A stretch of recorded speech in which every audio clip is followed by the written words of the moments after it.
Welcome to our ELL update, where we look ahead to what's new and upcoming for the months of January and February. Before we take you through some of the cusps and focus, we wanted to bring your attention to the crates you'll notice placed throughout. These icons indicate that a curriculum crate with specific instructional ideas and materials has been planned out in connection to those particular cusps. The next 2 months are filled with great opportunities for students to develop reading comprehension and deepen their understanding of various texts. You'll notice retelling and understanding story elements in kindergarten, identifying key ideas and details, as well as sequencing. In grade 1, asking questions, gathering information, and exploring cause and effect. In grade 2 and in grade 3, students are summarizing and determining main ideas and important information in text. Students will also be developing their vocabulary, specifically Tier 3 vocabulary, which are those content-specific words. Students are also continuing to build their understanding of phonics and phonological awareness to support decoding. Our instructional ideas and hands-on experiences are intended to support our students by focusing on comprehension and universal design for learning strategies. They work to accommodate the needs and abilities of all learners and eliminates the unnecessary hurdles in learning process. This means developing a flexible learning environment in which information is presented in multiple ways. Students engage in learning in a variety of ways, and students are provided options when demonstrating their learning. Okay, let's take a look at some instructional ideas and hands-on experiences that will focus on reading comprehension. So we know that our goals as educators is to make sure students understand what they are learning. This image speaks to the simple view of reading. Students need to be strong in both decoding and language comprehension in order to be skilled readers. The subcategories below, decoding and language comprehension, are the specific ways we break them down to be intentional and strategic with our reading instruction. Oh my God.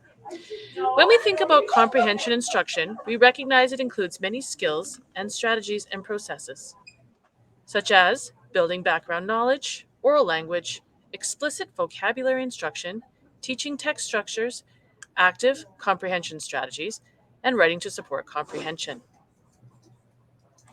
As you move through today's experiences, think about the following. How do you support student comprehension? Do you provide students with many opportunities to discuss and engage in meaningful dialogue? Do you focus on particular comprehension strategies throughout many lessons and ongoing practice? Which reading strategies do you intentionally teach? Think about establishing a purpose for reading, identifying and discussing difficult words or phrases, surveying the title, illustrations, and text structures to make predictions. Are your students familiar with monitoring their comprehension and using strategies they've been taught? In what context? Whole class read alouds might be a great opportunity to ask questions and share connections as a class community. A shared reading experience could be a great opportunity to focus on word meaning and build vocabulary. Summarizing text and identifying key ideas, important information, and evaluating and discussing the ideas encountered in the text could be strategy best practiced in small groups. Lastly, are your lessons grounded in content? Leverage other subject areas. Consider the content being explored in many other subject areas. Expository texts related to areas of study in social and science are opportunities to reinforce and practice strategies to deepen understanding. Okay, I'm going to pass things off to Steph to take us through our first comprehension focus area and experience. Okay, so when we think about comprehension and understanding text, a valuable strategy is for students to understand text structures. Text structures refer to how the information within a written text is organized. There are 5 common text structures that are used to organize every text, regardless of genre or content. So, the first one we have are comparison texts, and this type of text discusses 2 ideas or events, showing how they are different and how they're similar. We also have problem and solution texts, and this type of text identifies a problem and then poses possible solutions. Cause and effect texts are texts that provide explanations or reasons for things to have occurred. We also have texts that are formatted as sequences. So, this type of text presents ideas or events in an order or a chronological order of which they occur.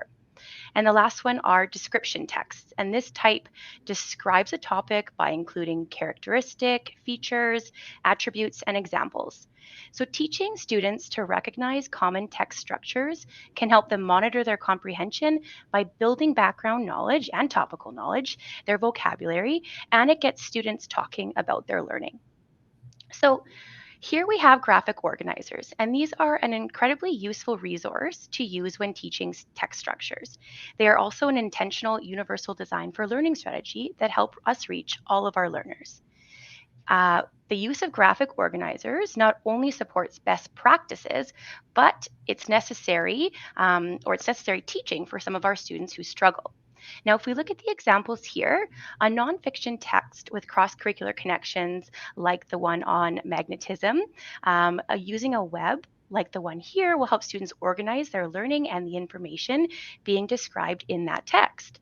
A narrative text like Alexander and the terrible, horrible, no good, very bad day is a great example to use when looking at cause and effect relationships.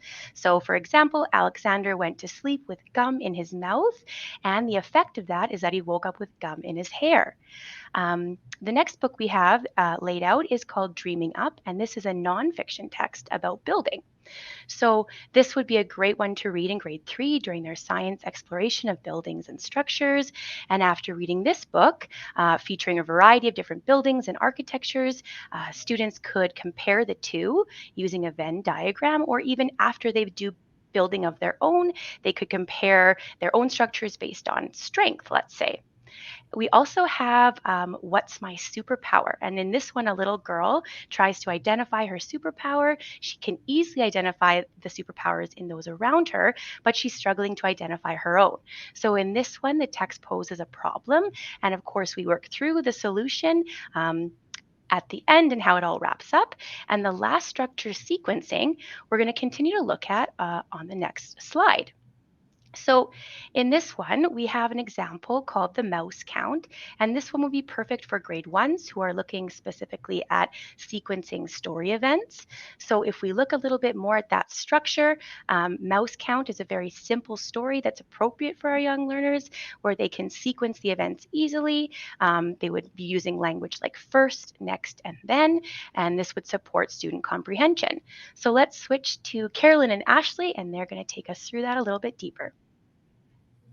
Awesome. Thanks, Steph. Okay, so we wanted to show you how you could use a text like this in a variety of ways to show a graphic organizer. And we chose the sequencing graphic organizer. And we chose that really like a book that is really aligned with our youngest learners, because sometimes we think that we can't use graphic organizers with young children. And we want to show you and model for you that it's just the gradual release of responsibility, a scaffolded process in your classroom. So for a text like this, we have drawn out a similar first, next, then graphic organizer on the wall behind me. And so obviously with our youngest students, we want to bring them nice and close on the carpet area so they can see these pictures. You're going to introduce that book. You're going to switch over to your graphic organizer. And really, this is an opportunity to get in that, that content vocabulary, and even the vocabulary that actually makes up the graphic organizer. Students need to know, they need to be explicitly taught, what does first mean? What does next mean? What does then mean in the context of a story? Your graphic organizer for sequencing may also be beginning, middle, end. So there's a variety of ways that you would want to introduce the actual graphic organizer. And so we also like the sequencing organizer because it really lends itself well to all content areas. You can see how understanding how to sequence would be beneficial in math, right? It would be beneficial in following an experiment in science and so on. And so this was one that really so naturally goes across all of our grade levels and all of our content areas. You just have to make it a little bit more complex. So you're going to read that story, you're going to introduce that graphic organizer, talk about the vocabulary, and you are going to set the intention. That's one of the most important things you can do. So when we're building this understanding of this graphic organizer and comprehension from the text, we are really going to set the purpose in the words that we've introduced. Okay, so you're going to stop when you've finished reading about the beginning of the story or those introductory events, you're going to talk about them. You're going to put them back on that chart and return to the book. You're going to read the middle, highlight the middle, use that vocabulary to really anchor in those middle events in this text. And then you're going to put it back on that chart. You're building this understanding of this story sequence together. And then again, do the same thing at the end of the story. Okay, so this is your turn to take the text that you have at your table, or you can even press play on the Mouse Count YouTube connection there we have, and work with people in your group to sequence these events in either the digital format or the printed off resource that we suggested at the beginning of the lesson. Okay, so we're going to see you back here in 10 minutes to see what you have come up with, and then we're going to show you what we came up with.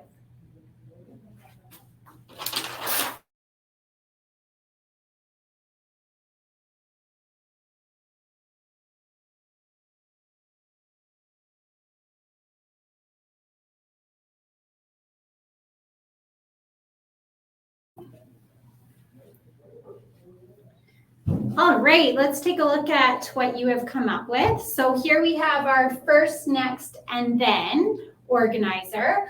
And so, of course, our topic is around mouse count, that mentor text that we used. And so the first event that we came up with was the snake found 3 mice. So you can see with our young learners that we might use a visual instead. So then we might also bring in the fact that we're talking about those other text features and visuals too. So I might talk about how the snake is approaching the mice as well, and maybe how those mice even felt during that time. And maybe some students may have even drawn an expression on one of the mouse. And so then they might explain that further. Then for next, I have identified the snake found 4 mice. So we can talk about that as well in the language. For then, the snake found 4 mice. And so we would talk about that piece as well. So hopefully you've taken the time to go through that graphic organizer and what that kind of looks like.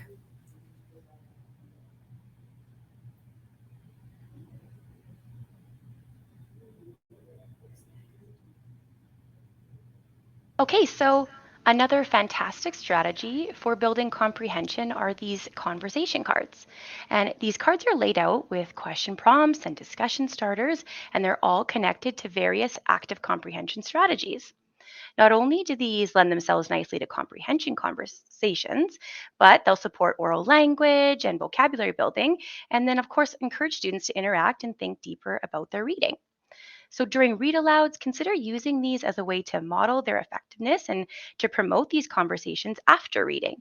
And I think frequent exposure to specific vocabulary and participation using these strategies will make it accessible for students to use them independently or with their peers.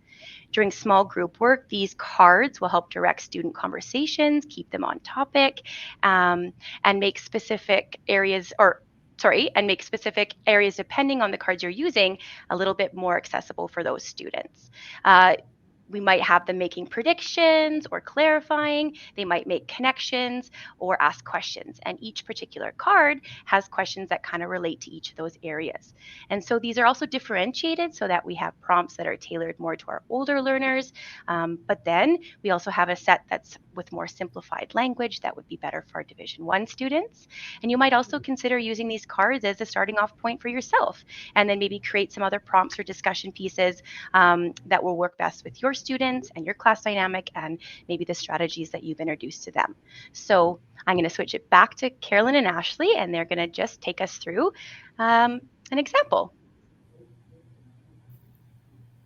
Okay, thank you so much. So you can see on your screen, and hopefully you've had a chance to print that visual out. And if not, you can just look at your board there. But we have the example of the simpler conversation cards, and then we have that picture prompt. And so, you know, as Stephanie said, there are a variety of ways that you can use these comprehension cards, but we really wanted to focus in on that narrative picture prompt, because we know that's something that we are focusing in on from K to 6 this year with our write-ons.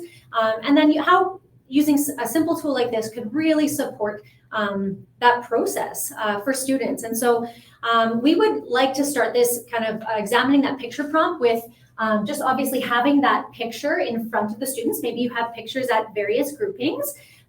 You've chosen your students, they're all sitting together, or maybe you're even doing this at the carpet, especially for our youngest learners that really need to hear us thinking aloud and modeling the strategies, right? Before we get them to do it on their own. So for example, I have this picture here. If my students were working in groups independently or with a few other kids, maybe they might start with just some see, think, wonder ideas, using the 5 W's. What am I seeing?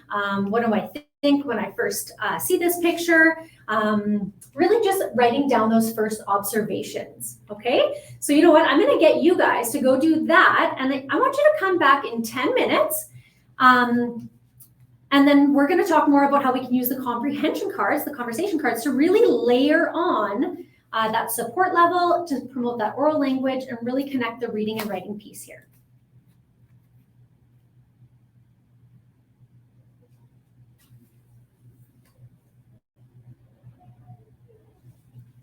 Okay, welcome back. So hopefully you had a chance to develop some ideas here.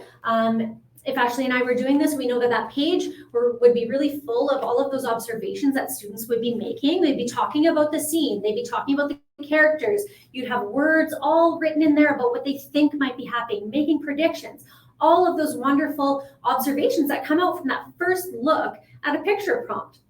So then we would introduce the conversation cards. Okay, so you can decide which set you would like to use, maybe the simplified ones for more of our younger learners. And then, of course, if your students are ready for the more complicated ones, then that's great too. So we would hand these out, and each student would even get a card. So this really supports that oral language piece and students knowing how to approach a picture, how to approach, a connection in a text, whatever it might be. So we have the make a prediction card. So then a student would be able to say, oh, I predict now. I didn't know I was going to make a prediction about this, but I predict that rabbit, you know what? All of his friends went through that hole and he's just deciding, is he going to go through there as well? Make a comment. So maybe a student is saying, this is confusing because of whatever reason. They could also make a connection. This character makes me think of, right? So there's all of these different sentence stems on each of these cards that really helps our students talk to each other and generate ideas about what might be happening. So we can see how this is supporting our oral language development. It's really great for all of our learners, but especially our learners that might need a little bit of extra support acquiring that language. And then we can also see, and hopefully you see, that just from all the ideas you have there, and then with the use of this, how that might generate so many more ideas when our students go into writing. And that's the point here, right? We're developing the conversation and the ideas so that next time they can do that on their own.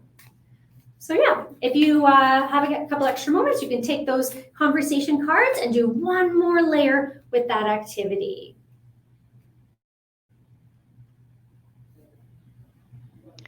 Okay, thanks, Carolyn. I love that the picture prompt is something that is accessible for all of our learners. It's nice to be able to look at a text that's not just a book, that's something different. And in doing so, we can eliminate some of those hurdles that our students might be facing in terms of decoding, or also it would support students that might struggle with writing. So it opens up that intentional opportunity for oral sharing and really reaches every one of our students. So the last strategy that we have is an opportunity for us to explore different strategies that we hope will engage our students in a fun and exciting way that promotes a genuine love and enjoyment of reading. We want to consider some ways that will get students excited and moving around and really involved in building deeper comprehension. So some examples that we have here: how fun, some beach volleyballs with some comprehension cues or questions written on them that you could use as a center or as a whole class that would get everybody excited and moving around.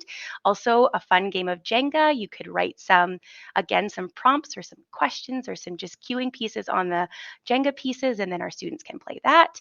And the last one that we have there is a game of reading dice, and this one is specific for nonfiction texts. So In this one, we could use a text that we might be using. Again, hopefully we can make some cross-curricular connections and then roll the dice and answer some questions. But we're going to jump back again to Carolyn and Ashley, and they can hopefully demo for us how this might work.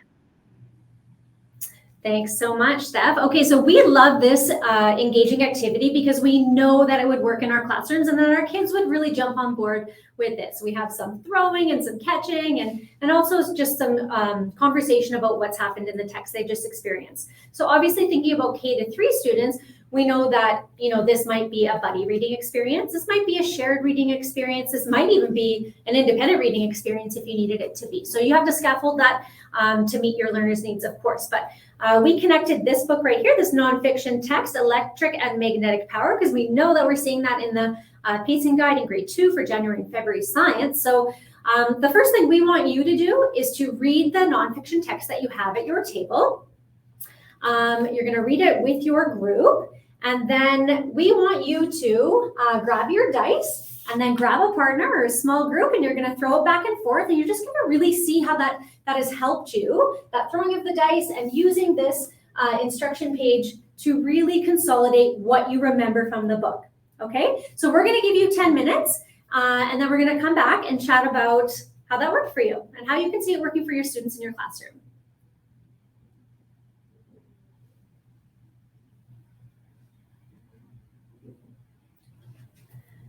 Welcome back. So hopefully you've had a chance to roll the dice and answer some questions. And so you may have seen some questions on finding out what the text was about, identifying 2 facts that you learned from this book, naming new words, so bringing in that vocabulary as well. And then students might also bring in their background knowledge in terms of what they know about electricity and power and magnets as well.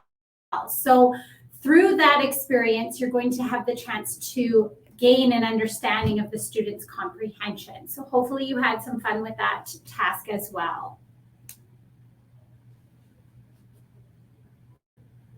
Okay, so as we wrap up, we hope that you had some time to reflect on these strategies and how they might be implemented into your instruction to support student reading comprehension. And we've linked a feedback resource that you may consider using to support student progress. And I would encourage you to take a look specifically at the cueing cards that focus on comprehension and think about how these will connect and reflect the instructional strategies that we've worked through today and that you might be using in your classrooms. So thank you so much for joining us, and we hope you've got some takeaways and perhaps some tools for supporting your student reading comprehension.